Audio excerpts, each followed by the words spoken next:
السلام علیکم۔ Education and information میں خوش آمدید۔ کراچی۔ پاکستان کرکٹ بورڈ کے چیف سلیکٹر شاہد خان افریدی نے نیوزی لینڈ کے خلاف سیریز کے پہلے ٹیسٹ میچ میں پاکستانی ٹیم کی کارکردگی پر اطمینان کا اظہار کیا ہے۔ انہوں نے سماجی رابطوں کی ویب سائٹ ٹویٹر پر کہا کہ پاکستان کی آج کی کارکردگی سے خوش ہوں۔ وکٹوں کے ابتدائی نقصان کے بعد شاندار واپسی ہوئی ہے۔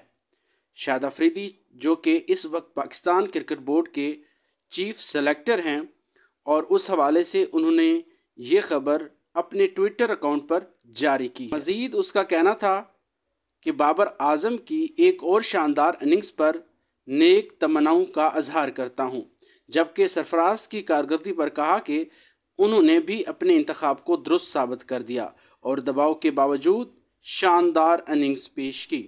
آج کی ویڈیو میں بس اتنا ہی۔ اگلی ویڈیو میں ملتے ہیں۔ چینل کو سبسکرائب کرنا نہ بھولیے گا۔ تب تک کے لیے اجازت۔ اللہ حافظ۔